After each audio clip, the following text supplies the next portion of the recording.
Assalamualaikum warahmatullahi wabarakatuh. Selamat datang di channel YouTube Tips Rasulullah. Kali ini kita akan membahas jaminan bisnis sukses. Akhir-akhir ini banyak orang yang memulai bisnis atau mengembangkan bisnis, atau bahkan orang beralih profesi dari yang tadinya karyawan mulai membangun bisnis. Nah, tentu untuk memulai bisnis dan menjalankan bisnis itu tidak semudah apa yang kita bicarakan.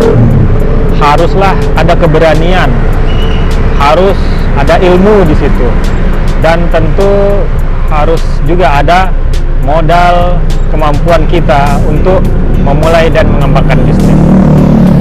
Modal, ilmu seperti ilmu marketing, ilmu manajemen SDM, manajemen pemasaran, manajemen produksi, dan lain sebagainya. Nah, ini yang menjadi modal utama agar bisnis kita berkembang dan bisnis kita maju. Nah, lantas apakah hanya sekedar sampai maju saja? Tentu tidak. Bagaimana bisnis kita itu menghasilkan sesuatu biar kelihatan sukses dan berkembang sesuai dengan yang diajarkan oleh Rasulullah SAW. Namun tidak semua rancangan bisnis itu berjalan dengan lancar sesuai yang kita harapkan. Nah, bagaimana tips dari Rasulullah agar bisnis kita itu berjalan sesuai yang kita harapkan? Cobalah strategi yang disebutkan dalam hadis. Rasulullah SAW mengisahkan bahwa ketika seorang laki-laki berada di tempat yang sunyi, dia mendengar suara awan, "Siramilah kebun fulan." Lalu awan itu menjauh dan menumpahkan airnya di tanah berbatuan. Ternyata ada saluran air yang dipenuhi oleh seluruh air itu. Lelaki tersebut menelusuri jalannya air. Ternyata ada seorang laki-laki yang berdiri di kebun dan mengalirkan air dengan cangkulnya. Ia bertanya, "Wahai hamba Allah, siapa nama Anda?" Dia menjawab, "Fulan," nama yang didengarnya dari awan tadi. Lelaki yang berdiri di kebun bertanya, "Hai hamba Allah, kenapa engkau tanyakan namaku?" Pria yang datang tadi pun berkata, "Sesungguhnya aku mendengar suara dari awan dan berkata, 'Siramilah kebun fulan,' nama Anda disebut. Apa yang Anda lakukan pada tanah ini?" Kemudian yang di kebun tadi menjawab, "Karena Anda telah mengatakan hal ini, maka saya akan menceritakan.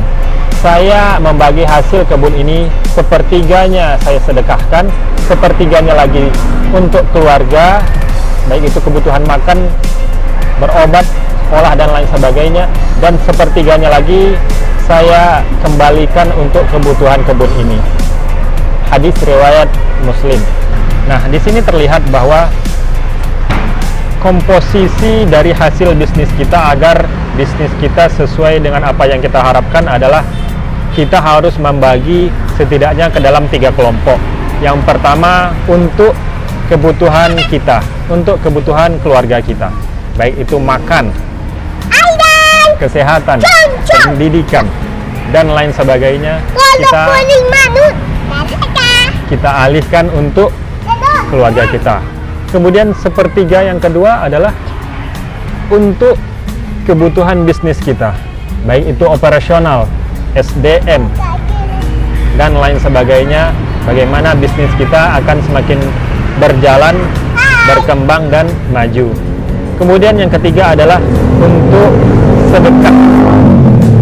Kita sebesar apapun hasil usaha kita, maka sepertiganya agar jika seandainya kita ingin sukses, maka sepertiganya marilah kita sedekahkan agar ini memperlancar rezeki kita dan memperlancar usaha kita. Karena dalam hadis atau Al-Quran pun disebutkan perumpamaan sedekah. Satu sedekah saja ibarat menanam sebuah pohon. Setiap pohon itu ada 7 tangkai. Setiap tangkai ada 100 biji. Maka bisa kita hitung, satu pohon yang kita tanam saja ada 700 hasil kebaikan dari situ. Nah, maka kita yang paham sebagai seorang yang muslim, maka marilah kita bersedekah agar usaha kita menjadi lancar dan penuh keberkahan. Nah, kita lihat bagaimana orang-orang kaya di dunia, Bill Gates, Mark Zuckerberg, Jack Ma, dan lain sebagainya. Mereka kalau dalam istilah donasi, mereka nggak tanggung-tanggung, bukan 1 juta, 2 juta, bahkan miliaran dan triliunan mereka donasi setiap bulan atau setiap tahunnya. Nah, mereka mengadopsi dari bisnisnya orang Islam. Mereka percaya ketika dikeluarkan maka ini akan menjadi saluran bagi bisnisnya agar lancar, dan demikian mudah-mudahan kita yang mengembangkan bisnis menjadi orang-orang yang sukses, memberdayakan keluarga, memberdayakan orang-orang yang banyak. Jangan lupa subscribe channel Tips Rasulullah. Kalau seandainya ada kritik dan saran, silahkan tulis di komentar ya. Jangan lupa like, dan yang terpenting adalah mari kita share channel YouTube Tips Rasulullah agar semakin banyak orang yang memperoleh manfaat. Paling penting juga adalah jangan lupa di share. Baik, sekian, terima kasih. Assalamualaikum warahmatullahi wabarakatuh.